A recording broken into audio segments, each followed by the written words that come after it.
बिस्मिल्लाहिर्रहमानिर्रहीम अस्सलाम वालेकुम। टॉपिक हमारा है balance the equation by ion electron method. हमने आयन इलेक्ट्रॉन मेथड को यूज़ करते हुए इस इक्वेशन को बैलेंस करना है। ये हमारे पास एक इक्वेशन लिखी हुई है।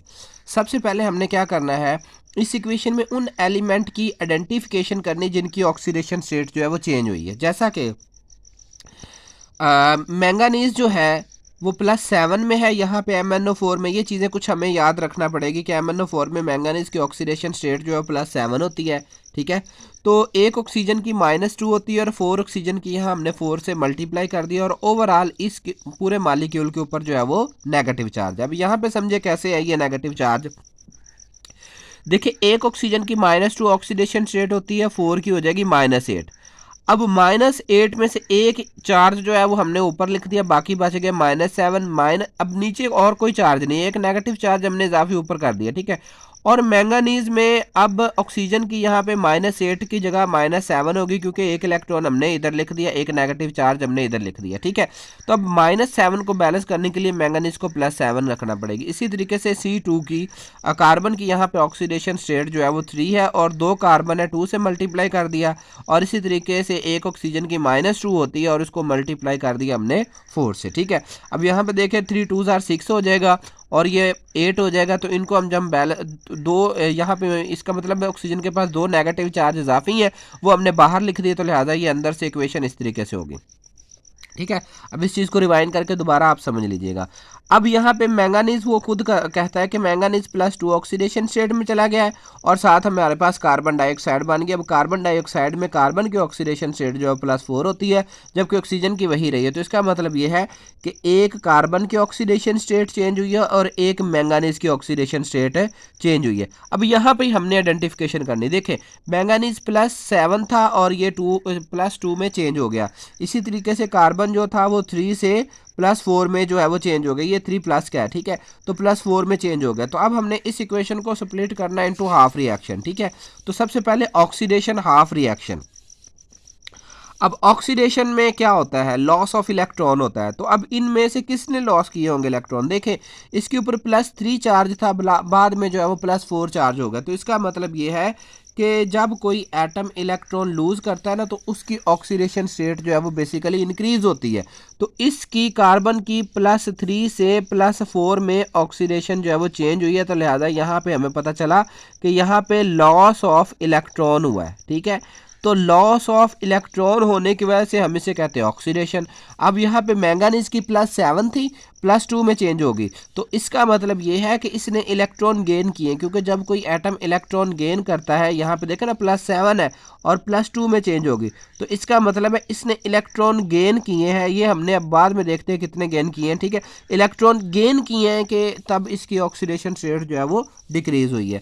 अब हमारा जो तीसरा स्टेप है, सबसे पहले बैलेंस द एटम, एटमों को बैलेंस करना है। ठीक है, इस इक्वेशन को हमने इधर लिखा C2O4। अब इसको बैलेंस करने के लिए हमने यहाँ पे देखिए एक कार्बन डाइऑक्साइड था, हमने कार्बन डाइऑक्साइड के साथ 2 लिख दिया।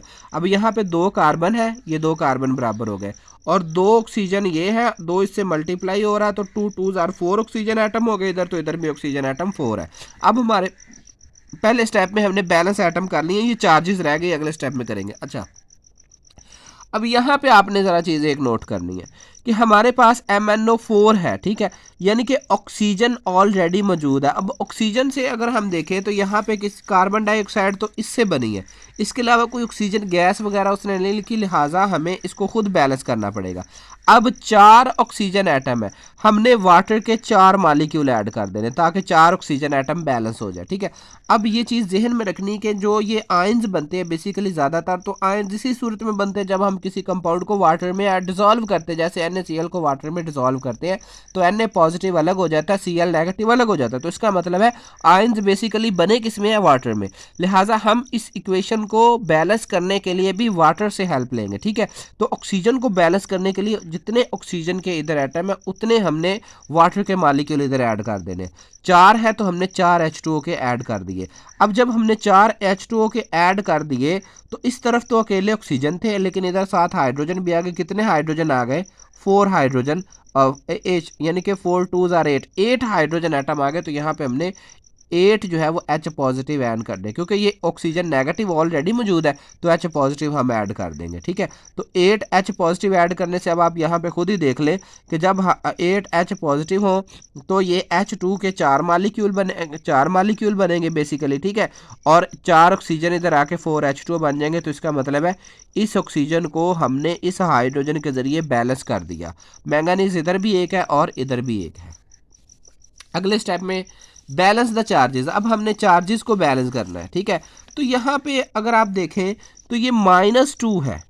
अब इस -2 ने यहाँ जाके एंडिंग कर दी। इसका कहने का इसका यहाँ पे ये मतलब है कि ये जो C2O4 है कार्बन डाइऑक्साइड में चेंज हो गया। यहाँ पर इसकी ऑक्सीडेशन स्टेट थी 3 और यहाँ पर इसकी ऑक्सीडेशन स्टेट होगी 4।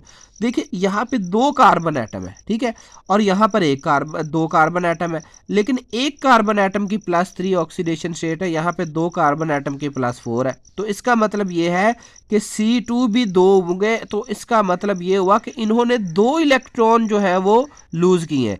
एक कार्बन देखे ना, इसका एक कार्बन की +4 है, लेकिन यहाँ पे 2 कार्बन है, ठीक है। तो एक की +4 है, यहाँ पर एक की +3 है। तो इसका मतलब है एक कार्बन ने 1 इलेक्ट्रॉन लूज किया, क्योंकि 2 कार्बन एटम है, लिहाजा 2 कार्बन एटम ने 2 इलेक्ट्रॉन लूज किए। तो यहाँ पर 2 इलेक्ट्रॉन लूज हुए, वो हमने आगे लिख दिए।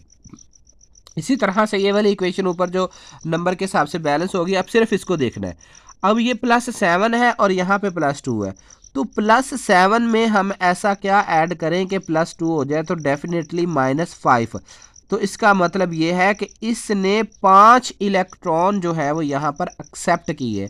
Mn+7 ने 5 इलेक्ट्रॉन एक्सेप्ट किए, तो हमने इन 5 इलेक्ट्रॉन को इधर ऐड कर दिया। तो अब ये हमारे चार्जेस जो हैं वो सारे के सारे क्या हो गए हैं, बराबर हो गए हैं। अब बैलेंस नंबर ऑफ इलेक्ट्रॉन। अब हमने नंबर ऑफ इलेक्ट्रॉन ऊपर वाली इस इक्वेशन में और इस इक्वेशन में, क्योंकि देखो ना यहाँ पे 2 है, यहाँ पे 5 है, इनको हमने बैलेंस करना है। तो इसके लिए हम छोटी सी मैथमेटिकल टर्म होती है, जैसा कि इधर हमारे पास 2x + 3y = 5 और ये हो जाए 3x + 2y = 5। तो हम इस इक्वेशन को बैलेंस करने के लिए क्या करते थे कि इस 2 को इस सारी इक्वेशन से मल्टीप्लाई कर देते थे और इस 3 को इस सारी इक्वेशन से मल्टीप्लाई कर देते। जब हमने 2 को इससे मल्टीप्लाई करना था या 3 को इससे किया, तो 3 को इससे किया तो 3 6 हो जाएगा, ये +9 हो जाता था और इधर जो है वो 15 हो जाता था। इसी तरीके से जब 2 को इससे मल्टीप्लाई किया तो ये भी 6 हो जाता था, प्लस जो है वो 4y हो जाता था और = ये 10 हो जाता। तो इसका मतलब ये दोनों क्या हो गए थे, आपस में बराबर हो गए थे। तो क्या किया था हमने, इसके नंबर को इससे मल्टीप्लाई किया और इसके नंबर को इससे मल्टीप्लाई किया। सेम यहाँ पे हमने ये करना है कि ये जो 2 इलेक्ट्रॉन है, यानी कि ये जो 2 है, इस 2 को इस सारी इक्वेशन से मल्टीप्लाई कर देंगे और ये वाला जो 5 हमने ऐड किया इलेक्ट्रॉन, इसको इससे मल्टीप्लाई कर देंगे। तो जब हमने इसको इससे मल्टीप्लाई किया तो ये भी 5 हो गया, ये 10 हो गए कार्बन डाइऑक्साइड, और ये जो इलेक्ट्रॉन की क्वांटिटी ये भी 10 होगी। तो इसका मतलब 10 इलेक्ट्रॉन हो गए। और जब इस 2 को इस इक्वेशन से मल्टीप्लाई किया तो 2 को मल्टीप्लाई किए थे तो ये भी 2 हो गए, ये 8 पहले था, 16 हो गए, और ये 5 था और ये 10 हो गए। देखिए अब हमारे पास ये 10 इलेक्ट्रॉन इधर भी इस इक्वेशन में भी बैलेंस हो गए और इस इक्वेशन में भी बैलेंस हो गए। तो हमारा काम यही था कि चार्जेस को बैलेंस करना। तो ये 2 एज इट इज़ और इसी तरीके से ये 8 हो गए। अब लास्ट स्टेप में क्या करना होता है, लास्ट स्टेप में हमने इन इक्वेशन को, एक इसको और ये वाले इसको, इन दोनों को ऐड कर देना है। अब इसको हमने ऊपर रख लिया और इसको हमने नीचे रख लिया, कोई मसला नहीं है। अब देखिए MnO4 ये हमने एज इट इज़ लिख दिया 2 के साथ, और ये जो आगे है नेक्स्ट हमने ये ऐसे लिख दिया इनमें ऐड, क्योंकि एडिशन इनकी इसी तरीके से इक्वेशन की होती है। ये नहीं होती कि इसको इसमें ऐड कर देंगे, नहीं, डिफरेंट इक्वेशंस हैं, डिफरेंट मॉलिक्यूल्स हैं, तो उनको हमने एज इट इज़ लिख देना है। और ये 16H हमने यहाँ पे लिख दिया। अब देखिए यहाँ पर भी इलेक्ट्रॉन बराबर है, यहाँ पर भी इलेक्ट्रॉन बराबर, तो इसका मतलब इन दोनों इक्वेशन में चार्जेस की क्वांटिटी बराबर हो गई है। तो लिहाजा हम इक्वेशन में यहाँ पे मेंशन नहीं करेंगे। अगर डिफरेंट होती फिर मेंशन कर देते, लेकिन चार्जेस ही तो हमने बराबर करने थे तो वो बराबर कर दिए, यहाँ पे मेंशन नहीं करेंगे। तो ये एरो से पहले वाले इधर लिख देंगे और एरो लगाएंगे, और एरो के बाद वाले ये सारे टर्म, ये 10 कार्बन डाइऑक्साइड ये इधर, ये 2 इधर और ये वाला इधर। अब ये वाली इक्वेशन जो है वो टोटली बैलेंस्ड है, क्योंकि यहाँ इन दोनों में 10-10 इलेक्ट्रॉन कंप्लीट हो गए। जज़ाकल्लाह जी, अल्लाह ताला आपके और मेरे इल्म में इजाफा फरमाए। तो इसके अलावा ये दूसरी इक्वेशन मैंने आयन इलेक्ट्रॉन मेथड से सॉल्व की है, एक सिंपल थी और एक कुछ इस तरीके से इधर है। एक और इक्वेशन की टाइप है जो मैं नेक्स्ट आने वाले लेक्चर में जो है वो अपलोड की है, वो भी इसके साथ जो है वो अपलोडेड है, तो वो आप देख लीजिएगा। तो इंशाल्लाह इन 3 इक्वेशन देखने के बाद आपको आयन इलेक्ट्रॉन मेथड से कोई मसला नहीं आएगा किसी किस्म की इक्वेशन से।